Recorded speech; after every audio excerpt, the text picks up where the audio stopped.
श्री कृष्ण अर्जुन से कहते हैं कि हे अर्जुन, दुख और सुख सिर्फ शांत और अशांत मन के परिणाम है।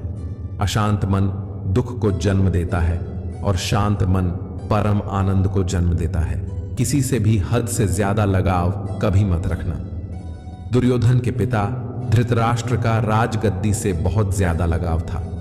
राजगद्दी के आगे उन्हें कुछ भी दिखाई नहीं देता था और गद्दी के लिए उनका वह हद से ज्यादा लगाव और मोह पूरे राष्ट्र को ले डूबा।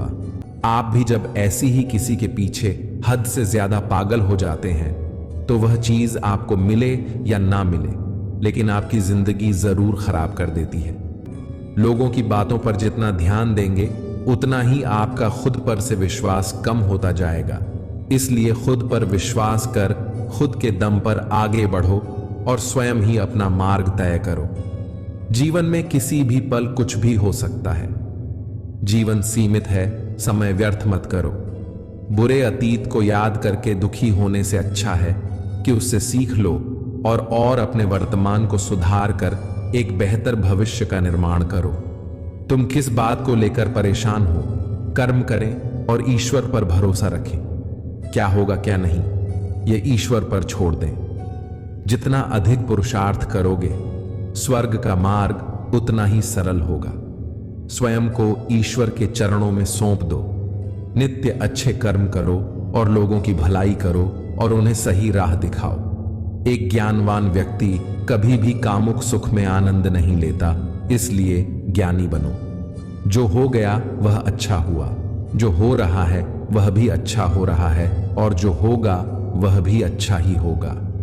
वेद पुराण पढ़ने का कोई लाभ नहीं जब तक उसमें कहीं बातों को अपने जीवन में अवतरित न करें। रावण बुद्धिमान अवश्य था किंतु ज्ञानी नहीं। उसकी अज्ञानता ने उसे क्रोधी, कामुक और अहंकारी बना दिया और यही उसकी मृत्यु का सबसे बड़ा कारण बना।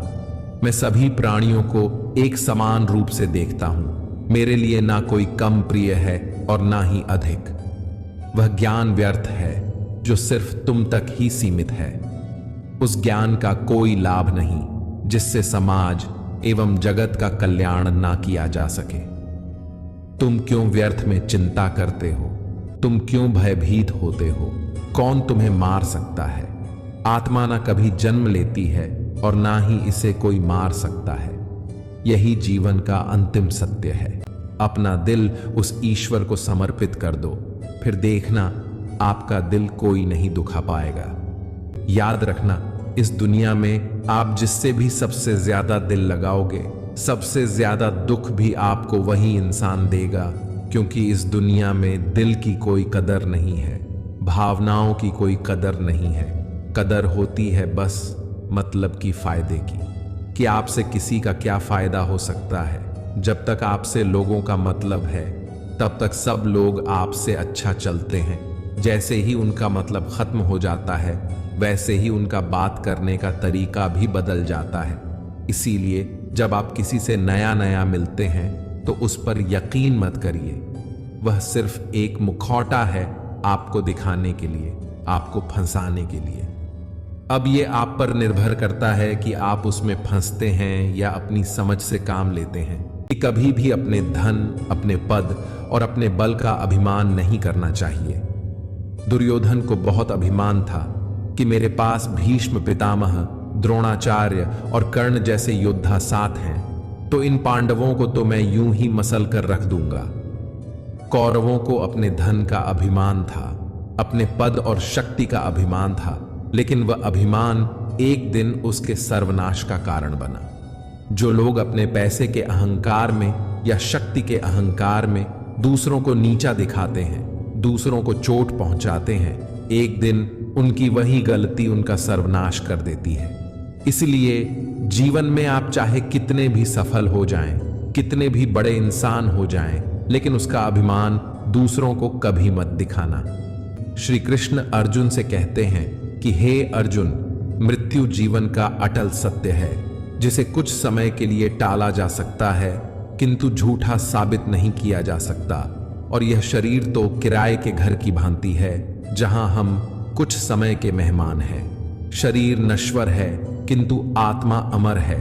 जो होना है उसे कोई टाल नहीं सकता, और जो होना ही नहीं है उसके बारे में शोक व चिंता करके स्वयं की परेशानियां बढ़ाने के ही समान है। जो भी जन्म लेता है उसकी मृत्यु निश्चित है, और मरने वाले का जन्म भी निश्चित है। इसलिए लिए जो अटल है उसके विषय में तुम्हें शोक नहीं करना चाहिए। सच्चाई से कभी दूर नहीं भागा जा सकता है, इसलिए सत्य को स्वीकार कर लेने में ही हमारी समझदारी है। झूठ को जानबूझकर सत्य मानकर जीना ही बहुत बड़ी गलतफहमी कहलाती है। स्वयं की व्यक्तिगत सोच गलतफहमियों को भी जन्म दे सकती है, इसलिए स्वयं की व्यक्तिगत सोच को दूसरों पर कभी नहीं थोपना चाहिए। वासना, क्रोध और लालच यह नरक के 3 द्वार होते हैं। बिना मोक्ष के जन्म मरण के चक्र से छुटकारा नहीं पाया जा सकता। जिस प्रकार अग्नि सोने को परखती है, उसी प्रकार संकट वीर पुरुषों को परखता है। मनुष्य का सबसे बड़ा और सबसे पहला शत्रु या मित्र उसका मन नहीं होता है।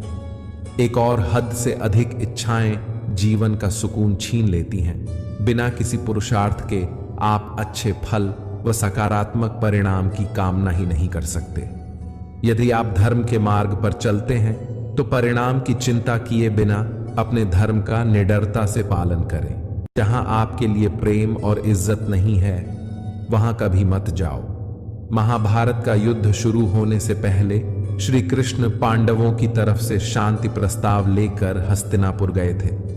तब शकुनी ने दुर्योधन से कहा, यह कृष्ण बड़ा मायावी है, अगर यह हमारे पक्ष में आ जाए तो समझ लो पांडव हार ही गए। तो इसकी सेवा करो, इसको अपने घर आने का निमंत्रण भेजो, इसे खुश करो। जब श्री कृष्ण हस्तिनापुर पहुंचे तब दुर्योधन ने उन्हें अपने घर आने के लिए कहा और श्री कृष्ण से कहा कि आप मेरे घर में रहिए, मेरा आतिथ्य स्वीकार कीजिए, मेरे घर में भोजन कीजिए। तब श्री कृष्ण ने दुर्योधन से कहा कि दुर्योधन, इंसान को किसी के घर तभी भोजन करना चाहिए, तभी जाना चाहिए जब उसे तुमसे बहुत प्रेम हो, या तो हमारे जीवन में कोई बहुत बड़ी आपत्ति आ गई हो। ना तो मेरी जिंदगी में कोई आपत्ति आई है और ना ही तुम्हारा मुझसे कोई प्रेम है, तो तुम्हारे घर तो मैं कभी नहीं आऊंगा। तुम मुझे अपने घर बुला रहे हो सिर्फ और सिर्फ अपना मतलब पूरा करने के लिए, और मतलबी लोगों के घर कभी नहीं जाना चाहिए। इसीलिए इससे हमें यह शिक्षा मिलती है कि जिसके दिल में आपके लिए प्रेम नहीं है, इज्जत नहीं है, वहां आपको कभी नहीं रहना चाहिए। आपको सिर्फ उसी जगह रहना चाहिए जहां आपकी कद्र हो, आपको इज्जत मिले और जहां आपको प्रेम मिले। मूर्ख और दुष्ट लोगों को कभी ज्ञान नहीं देना चाहिए, इससे उनके अहंकार को चोट लगती है और वह आपके लिए मन में वैर भाव लेकर बैठ जाते हैं। हमारी जिंदगी में ना जाने कितनी बार दुख आए, कितनी बार मुश्किल वक्त आए, लेकिन हम हर बार निकल जाते हैं। ऐसे ही आपकी जिंदगी में जब कोई मुश्किल वक्त आए तो मन में यह विश्वास रखना कि यह वक्त भी एक दिन गुजर ही जाएगा। आज के युग में बहुत ज्यादा अच्छे मत बनो, नहीं तो यह दुनिया आपको लूटकर कंगाल कर देगी। पांडवों की कहानी यह शिक्षा देती है कि ज्यादा अच्छा बनना आपको कई बार बहुत दुख दे सकता है। लोगों में अपना सहारा ढूंढना छोड़ दो। आपके मन की सबसे बड़ी कमजोरी होती है कि आप दूसरों में सहारा ढूंढते हैं, और यही चीज आपको कमजोर बनाती है। यही चीज आपका खुद पर विश्वास खत्म कर देती है।